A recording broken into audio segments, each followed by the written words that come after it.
Olá, caros amigos. Então eu fui até Fátima em 3 dias, fiz cerca de 150 km e esses 150 km e essa viagem a pé foi com um propósito, não foi nenhuma promessa que eu tenha feito a Fátima, mas que foi o resultado de uma série de circunstâncias que se foram ligando e que me fizeram ir fazer esse caminho. Eu no dia 22 de Abril comecei a fazer o caminho de Santiago, a Via da Prata, em Sevilha, com o propósito de fazer cerca de 38 dias de caminho e ir até Santiago de Compostela numa distância próxima dos 1000 km. Nesse mesmo dia, dia 22 de Abril, é um dia especial para mim, porque é o dia em que a minha mãe faz anos. E foi o dia em que também recebi uma mensagem de uma amiga que me enviou uma mensagem a agradecer pelo acompanhamento que lhe fui dando e pela ajuda que lhe disponibilizei. E nesse dia a mãe dela partiu e ela sentia-se em paz, sentia-se bem, porque teve durante cerca de 3 anos a acompanhá-la naquilo que foi a luta, a tentativa de recuperação de um problema oncológico que, sem querer, acabei por ser eu, se calhar, a primeira pessoa a dar-lhe a informação de que a mãe estaria com esse problema, porque ela me informou que a mãe estava doente e que tinha um valor no sangue que estava muito baixo. E como infelizmente já tive outra pessoa também bastante próxima que também teve um problema idêntico e que o problema que tinha era um problema oncológico, eu associei as coisas e percebi que deveria ser a mesma coisa e disse logo para ela se preparar, porque eventualmente poderia ser ou não um problema oncológico. Veio-se a constatar que realmente era, e como tal ela depois começou a fazer o tratamento, mas felizmente a mãe dela teve uma postura muito positiva e, portanto, todo o tempo que teve a oportunidade de partilhar com a filha foi sempre de alegria, de felicidade, de viver o máximo possível tudo aquilo que era possível viver dentro das condições em que estava. Dia 22 de Abril então foi assim um dia um bocado marcante por causa disso e eu fui acompanhando toda a evolução dessa situação, fui fazendo algumas vezes reiki à distância, pronto, e fui sentindo tudo aquilo que ela vivia, fui ajudando dentro daquilo que era possível.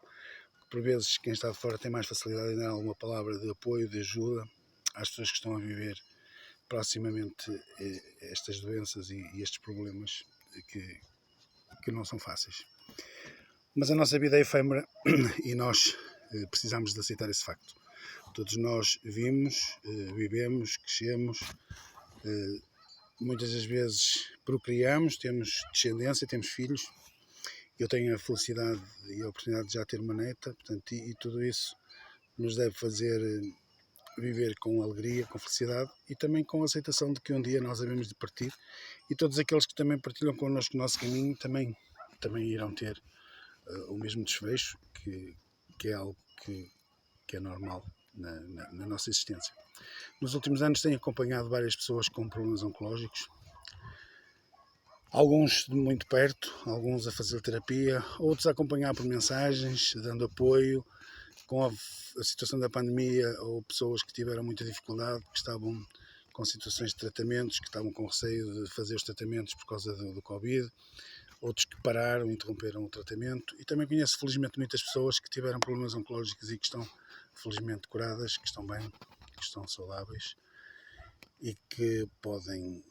contar na primeira pessoa aquilo que viveram e que superaram. E felizmente nós temos uma quantidade de pessoas fantástica que são profissionais de saúde, que estão sempre disponíveis para nos ajudar, que nos abraçam, que nos acolhem, que põem todo aquele know-how que têm ao nosso dispor. E felizmente nós vivemos num país que tem profissionais de saúde que são referenciados a nível mundial. Portanto, não é porque nós somos chauvinistas, achamos que somos melhores que os outros, não. É porque os outros acham que nós somos muito bons. e eu tenho o prazer e a satisfação de lidar com muitas pessoas que são profissionais de saúde, com médicos, com enfermeiros, com auxiliares de saúde, com administrativos. Todas essas pessoas são pessoas de uma entrega e de um conhecimento muito grande. E felizmente que nós temos a oportunidade de usufruir de todo esse conhecimento e tudo isso que eles têm para nós. No caminho de Santiago fui com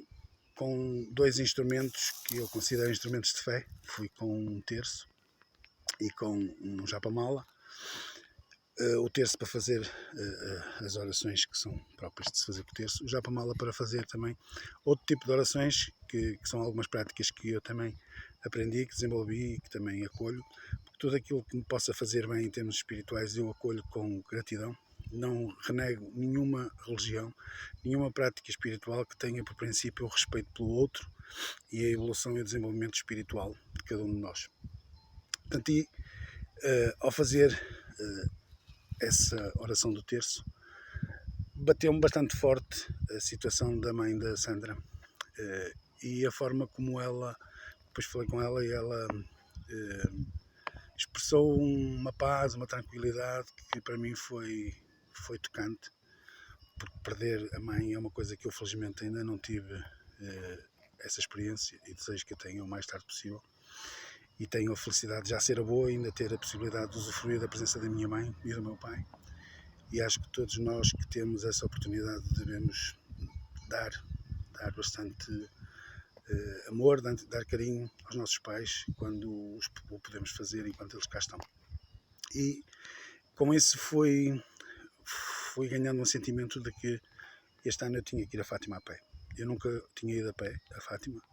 Já foi a 16ª vez que eu fui para o caminho de Santiago, mas para a Fátima nunca tinha ido. E este momento da Sandra mexeu comigo e fez com que eu sentisse que este ano eu tinha que ir. E tinha que ir e tinha que fazer esse caminho, não por mim, mas principalmente por algumas pessoas por quem eu tenho muito apreço, muita consideração. E fiz esse caminho em 3 dias, então, com foco em 7 pontos que eu tinha em mente para o meu caminho. E por isso, quando cheguei a Fátima, estive a fazer as minhas orações com 7 velas, e cada uma dessas velas tem um propósito e um objetivo definido. E a primeira vela foi por todas as pessoas que eu conheço e que eu não conheço, mas que eu ajudo, porque mesmo no caminho pediram-me para fazer reiki à distância a pessoas que iam ser operadas de problemas oncológicos, que estão a fazer tratamento, e é uma coisa que eu acedo naturalmente, porque acho que é uma missão de vida, não se pode virar as costas a isso, e por isso a minha primeira vela foi exatamente pelos doentes oncológicos, por todas as pessoas que vivem essa situação, e que eu quero lhes dizer que elas devem viver isso com alegria, com felicidade, e uma doença oncológica não é o fim de nada, muitas das vezes é o princípio de nós darmos valor a muitas coisas que tínhamos dado por adquiridas, e algumas das pessoas que podem estar a ouvir isto podem reconhecer esta verdade. É que a doença oncológica traz às vezes uma abertura de consciência muito grande, portanto não tem forçosamente que ser algo mau. A segunda vela foi pelos profissionais de saúde, pelos administrativos, auxiliares, enfermeiros, médicos, por todas as pessoas que ajudam quem está a vivenciar problemas oncológicos para que possa ter o apoio, a ajuda e os cuidados todos que têm e que são espetaculares naquilo que fazem. A terceira vela é pelos familiares dos doentes oncológicos, que são pessoas que sofrem, pessoas que são abaladas emocionalmente de uma forma muito profunda, que querem o melhor pelos seus entes queridos e que acompanham de perto todo esse sofrimento, todos esses tratamentos e todo esse processo. A quarta vela eu dedico à minha família, em particular aos meus pais e mais especialmente ao meu sobrinho, ao Alexandre, que está no hospital, que está a recuperar de uma operação, e ao meu pai, que também tem estado a recuperar também de uma depressão.